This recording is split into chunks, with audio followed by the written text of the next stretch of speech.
Fala galera, beleza? Eu sou o professor Claudão e você está no canal Quero Matemática, trazendo aí para vocês mais um assunto, radiciação em matemática lá da raiz, a parte de álgebra.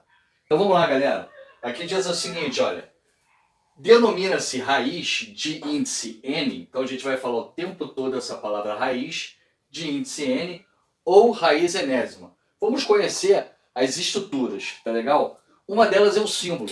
Então, este aqui é o símbolo da raiz, conhecido como radical. Então, o primeiro elemento da estrutura vai ser o radical. Então, anota aí, ó. O segundo elemento vai estar posicionado exatamente aqui, dentro desse V aqui, tá vendo? Conhecido como índice. E esse índice foi dado como N, porque não sabemos que valor é esse. Então, vamos chamar de índice N. Nesse caso aqui, raiz enésima, né? N enésima. Pegou? E aqui dentro estará localizado outro elemento. Então temos aqui o índice e agora o próximo elemento, conhecido como radicando. Então o radicando estará aqui dentro. Eu vou chamar o radicando de A. Tá legal? Então esse aí é o formato. Isso aqui, galera, é um número real. Ou seja, ele poderá ser tanto positivo como negativo. Tá legal? Ele é um número real. Ok? E também, essa raiz aqui, você vê que o radicando, ele poderá ser escrito da forma fatorada, ou seja, elevado a algum expoente. Eu vou aproveitar e vou botar um Ezinho aqui de expoente. Tá legal? E também reconheceremos e saberemos que a radiciação nada mais é do que o inverso da potenciação. De que maneira? Eu vou repetir a base, que é o próprio A, e o expoente vai ser um número fracionário, né? Fracionário, onde o denominador vai ser exatamente o índice e o numerador vai ser o expoente do radicando. A gente costuma brincar, né, para poder não errar, botar um solzinho aqui fora, né? E um solzinho aqui fora. Ou seja, quem estiver lá fora, que é o N, está no Sol. E quem estiver aqui dentro, que é o E, está na sombra. Para inverter, quem estava no Sol vai para a sombra, que fica debaixo dessa barrinha, e quem estava na sombra vai para o Sol. Só inverter a situação aqui, beleza? A gente vai treinar isso aí, vai ficar bem fácil. O que a gente tem que entender mais aqui? Que esse índice, ele não pode ser zero, raiz de zero, nunca ouvi falar, raiz de 1, também não pode ser 1. Ele tem que ser um número natural maior ou igual a 2 sempre. Ou seja, raiz quadrada, raiz cúbica, raiz quarta, raiz quinta, raiz sétima, não é isso? E no caso da raiz quadrada, não precisa colocá-lo. Por exemplo, eu tenho raiz quadrada de 7, por exemplo. Não preciso botar o 2 aqui. Ele poderá ficar o quê? Oculto. Que eu já sei que dessa forma está me referindo a uma raiz quadrada. Ok? Agora no caso raiz cúbica não. Sou obrigado a colocar o 3 aqui. Tá legal? E esse N, que é o índice, como eu falei, tem que pertencer ao conjunto dos números naturais, ou seja, tem que ser positivo maior ou igual a 2. Esse A aqui, elevado a E, vai ter que ser um número real. Ou seja, o A, conforme eu tinha falado, elevado a um expoente qualquer, vai ter que ser pertencente ao conjunto dos reais.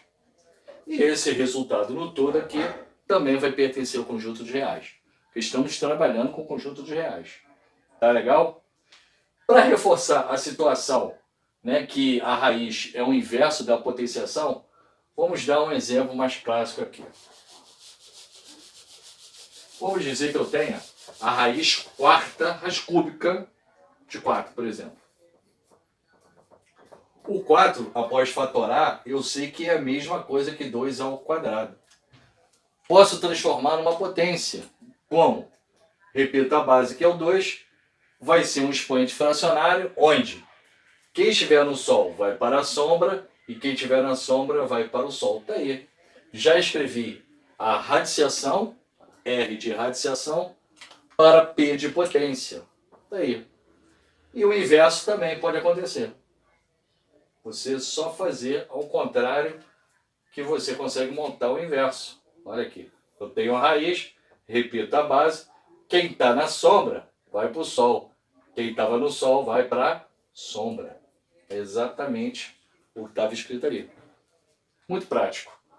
Outra coisa também interessante que nós devemos saber é o seguinte. Anota aí.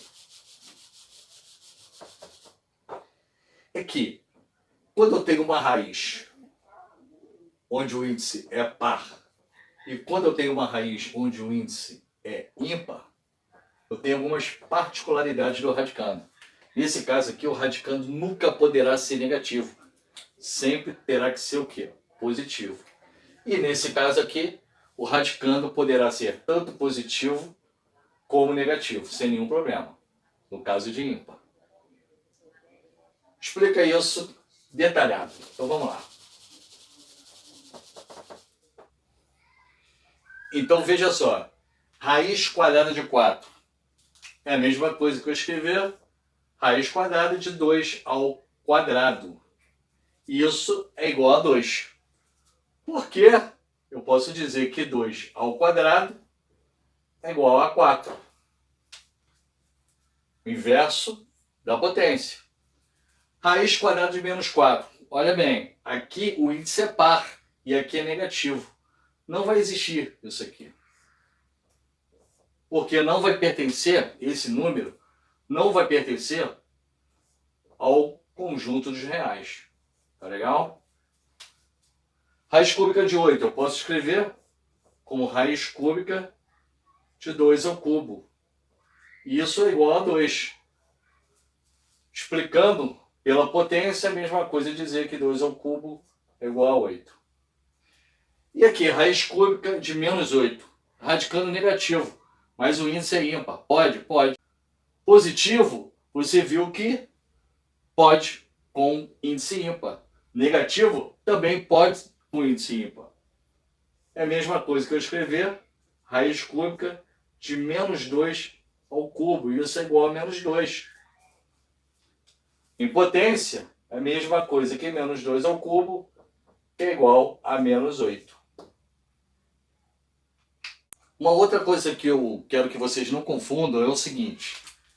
Raiz quadrada de 16 é igual a 4. Observe que este número aqui, raiz quadrada de 16, ele é positivo. Portanto, o resultado foi o quê? Positivo. Seria negativo se fosse dessa forma. A raiz de 16 e o sinal lá fora fosse menos. Aí sim, seria menos 4.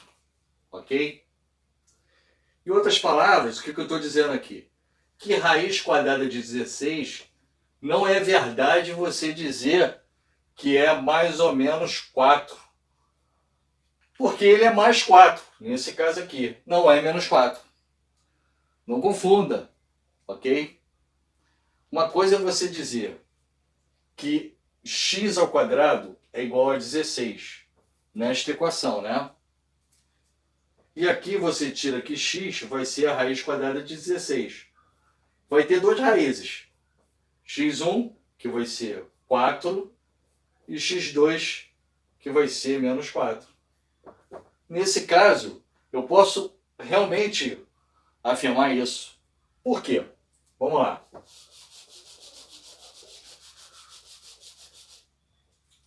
Porque a raiz quadrada de x ao quadrado vai ter dois tipos de situação, né? Poderá ser positivo se x for maior ou igual a zero. E será negativo se x for menor que zero. Em outras palavras, isso aqui vai ser igual ao módulo de x. Então, a raiz quadrada de x ao quadrado, quando você não sabe esse valor, como aqui você sabe que é 16, né?